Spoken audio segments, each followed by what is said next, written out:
Bonjour, bonsoir, amis, comment nous y est? C'est Pasteur Paul à l'épouse Denise Paul, qui présente une nouvelle vidéo, Dis la vérité. Good morning, good afternoon, everyone. This is Pastor Lepton Paul and his spouse, Denise Paul, who is presenting you a new videos today about telling the truth. Avant tout, nous remercions parce que vous abonnez à la chaîne là et parce que vous continuez à partager vidéo nous.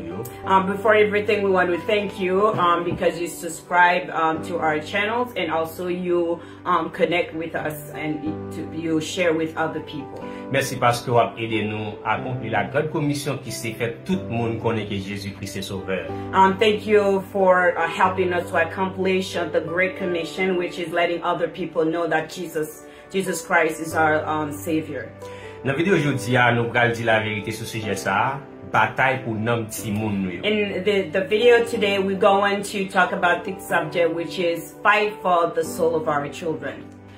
Mabdou, pour bon Dieu, Timoun c'est une bénédiction que nous avons doué, apprécier que nous devons doué chéri. And I want to let you know that our children are a blessing from God that we should appreciate and cherish. Mais pour Timoun yo continuer en bénédiction, nous devons lever aux Jean, Éphésiens 6, verset 4 dit là. For the children to be a blessing to us, we should raise them in the way according to the Bible, according to Ephesians 6, verse 4. Parce que il dit comme ça, élever Timoun yo pendant n'a corriger, n'a instruire selon le Seigneur. He said to raise your children right based on the word of God while we helping them to become who they're supposed to be.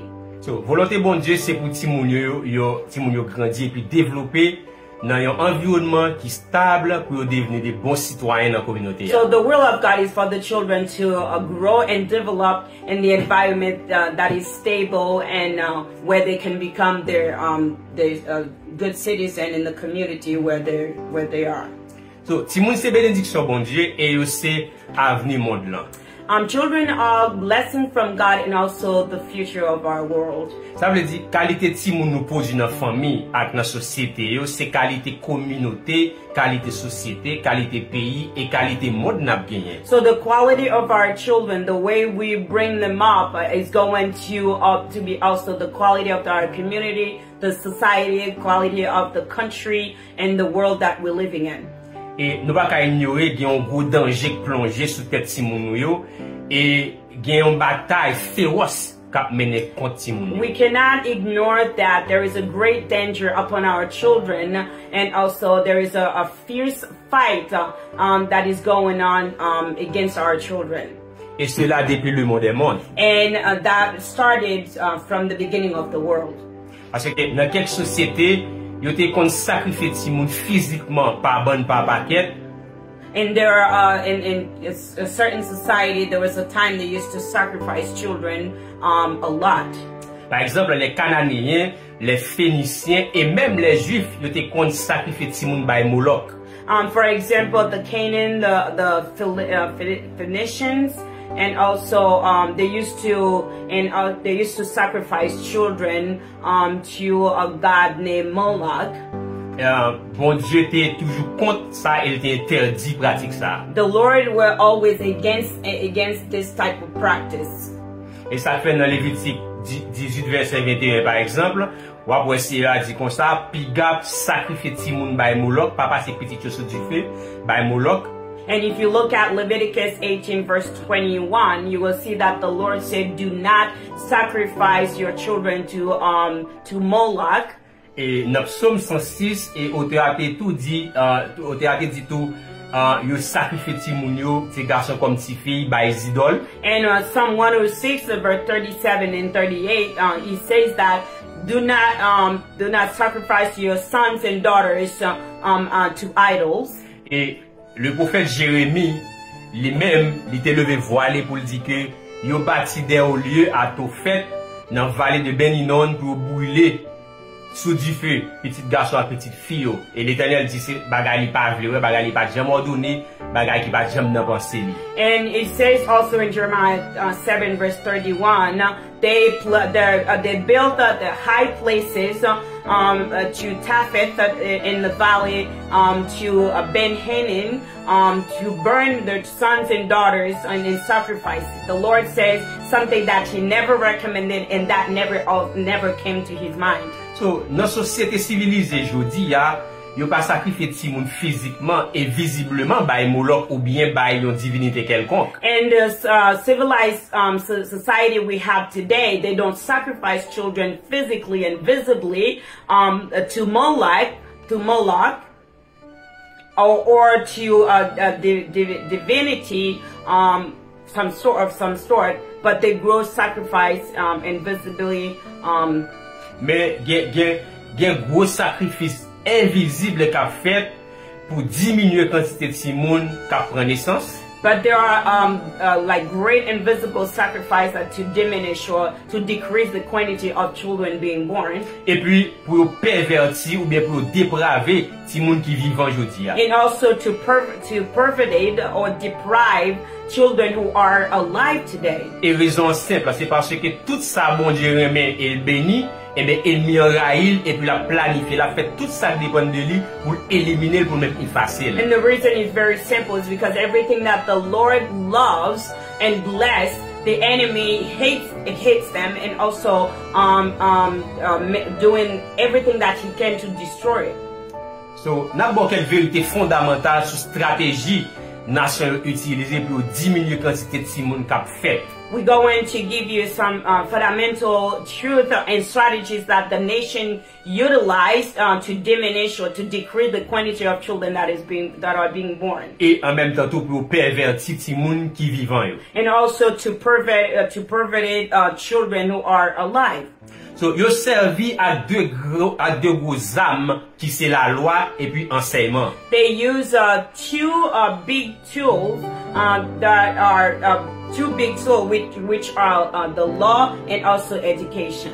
Parce que yo gen loi sur avortement qui permet de diminuer quantité de Timoun qu'a fait yo. They have the law. They have the law about abortion that can decrease the quantity of children being born.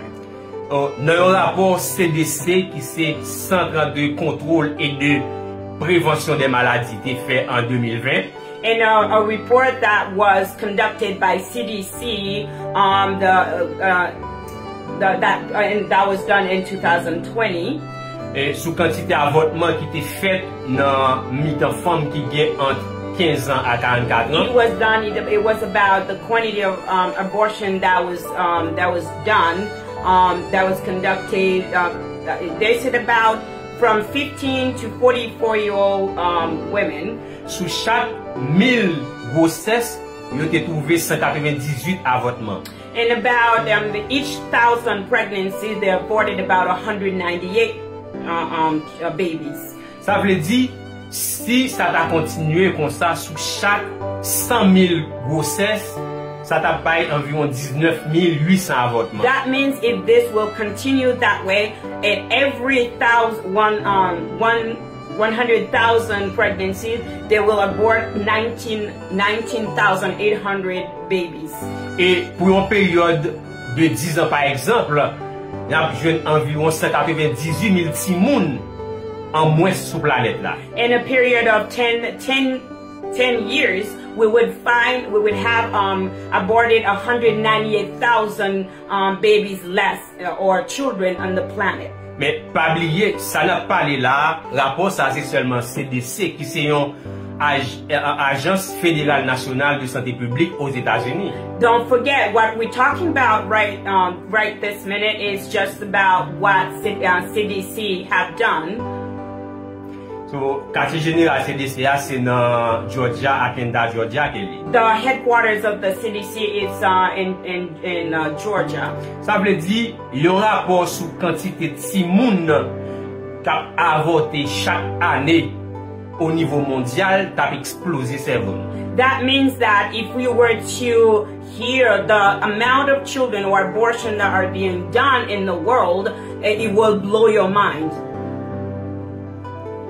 Et pour yo pervertir Timoun yo, pour dépraver Timoun yo, qui déjà vivant yo. And to pervert the children and to deprive them, the children who are being born who are alive. Yo entre dans curriculum l'école yo des enseignements pernicieux, des enseignements nuisibles. They are included now in the school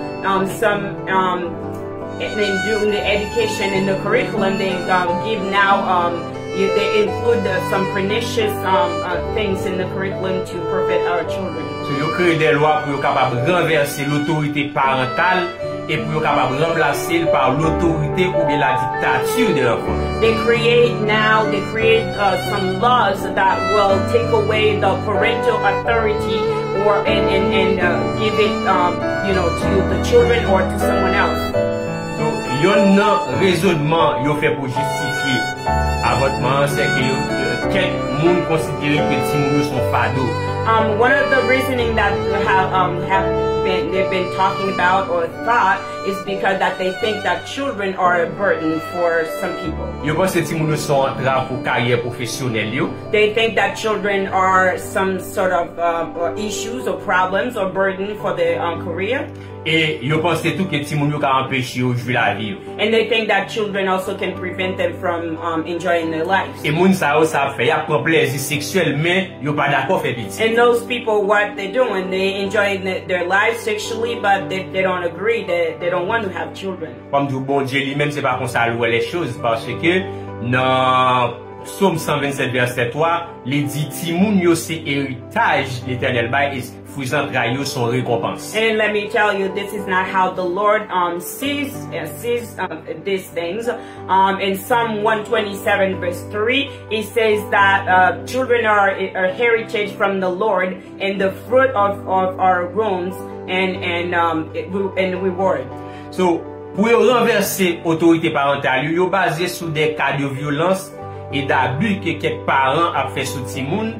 And to reverse the authority or the parental authority, they base their thoughts or their laws based on violence that they said are being done to the children. Mais yo aller à l'extrême.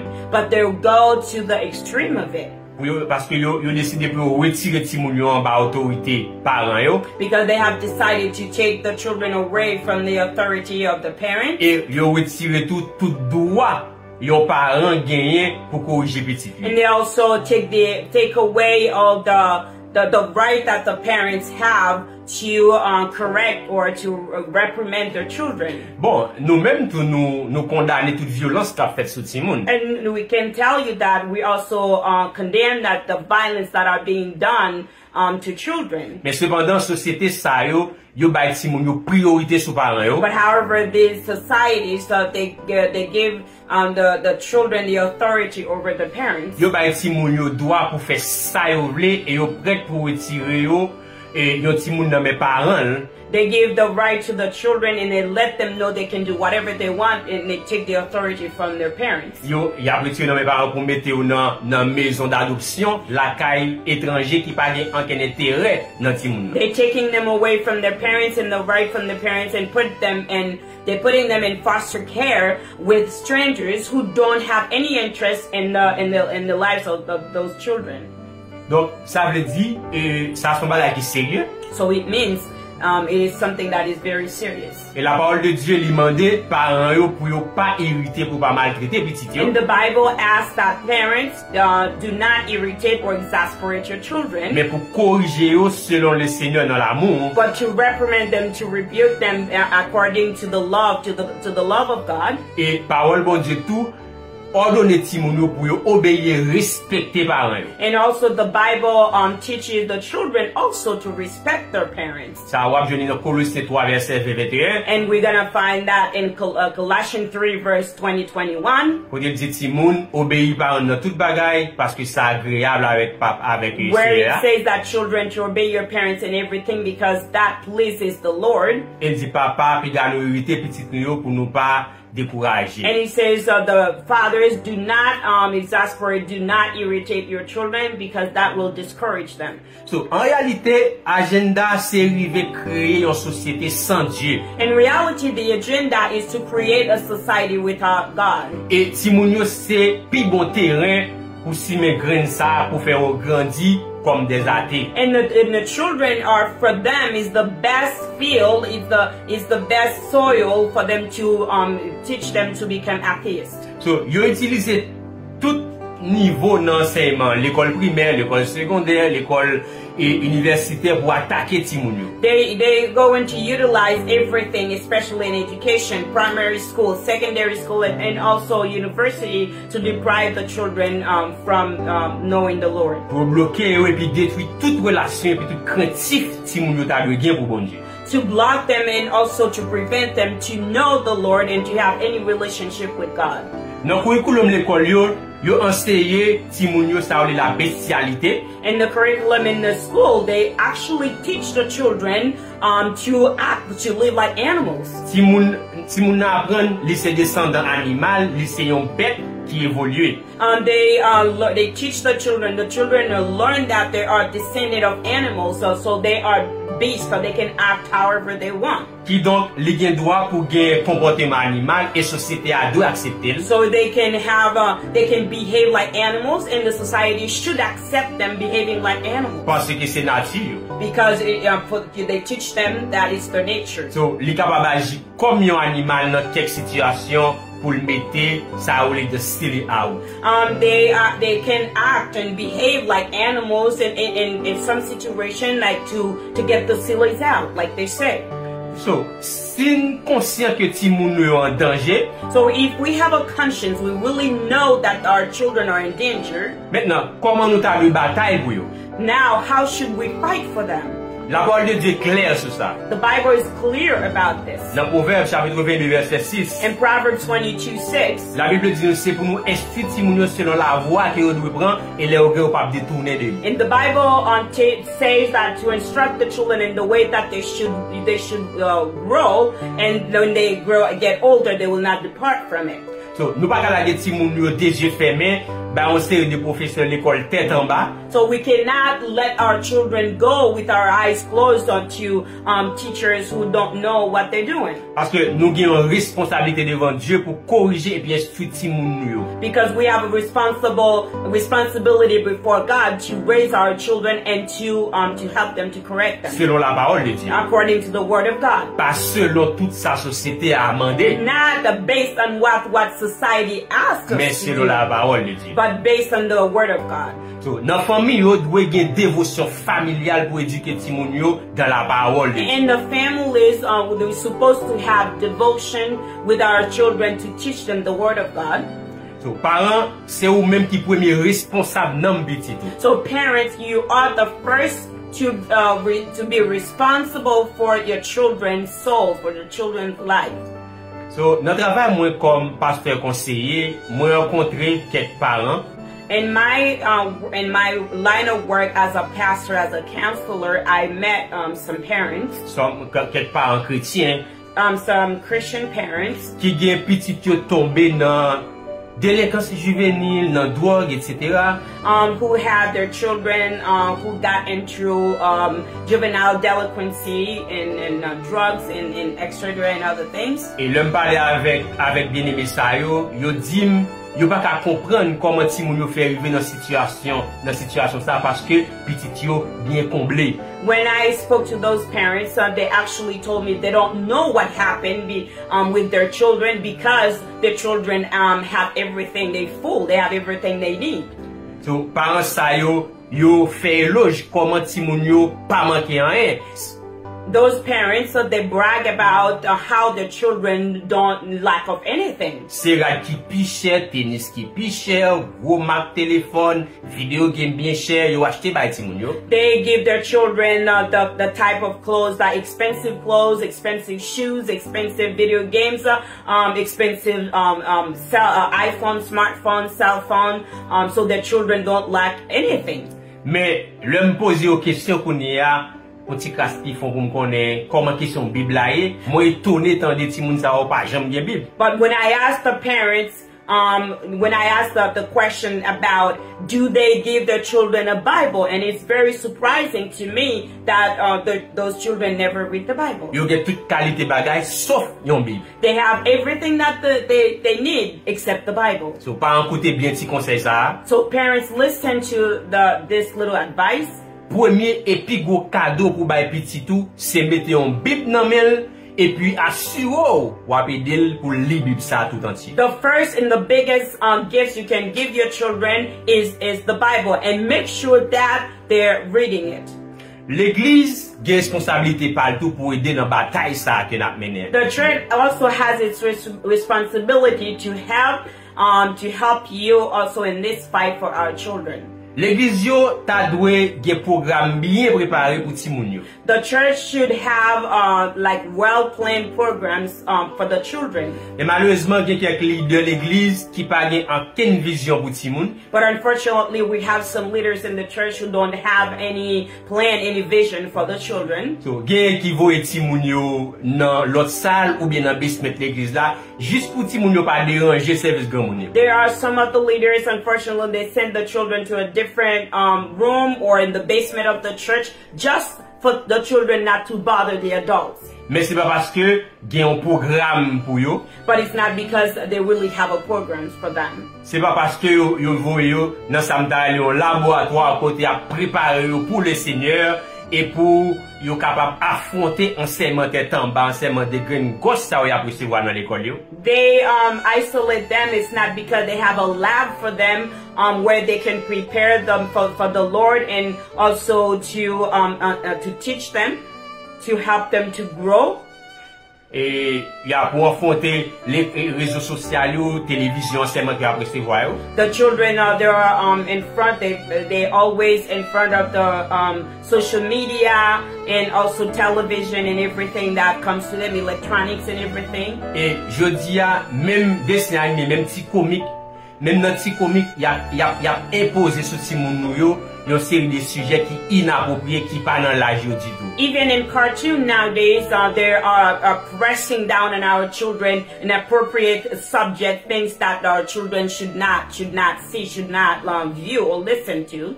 So l'école yo a travail pour ti moun yo sorti avec diplôme, mais pour sortir sans avec idée que pas bon Dieu. The schools are fighting for the children to come out with diplomas, with degrees, but without God.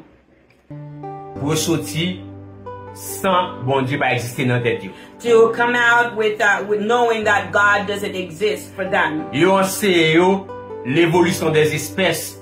Ça veut dire yo sorti dans macaque. Yeah, they teach them the evolution of species, so that means that they are descended of monkeys. Qui donc yo c'est bête, yo ka vivre tant que bête. Because there are animals, they can live like animals. Puisque bête agit par instinct, bête manger tout côté rejoindre, yo dévorer yon l'autre, yo fait sexe côté rejoindre. Since animals act anyhow, they have any type of behavior, so the children can act, can do everything like that. They eat wherever they can eat. They have sex whichever or with whomever.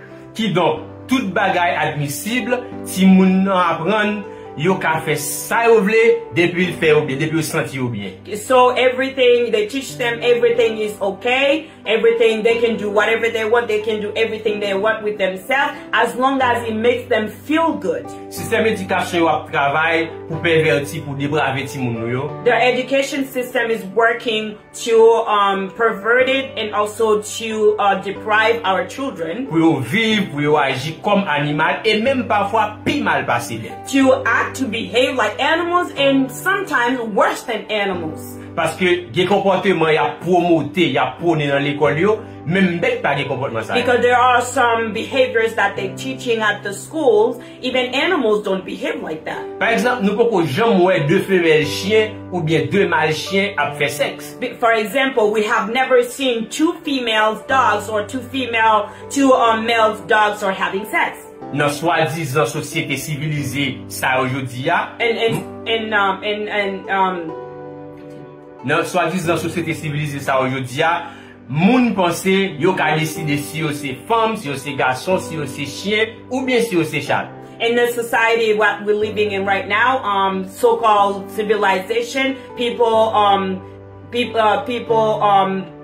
they can decide, and also men with women, women with men, and men with men, and you know, acting worse than dogs and cats.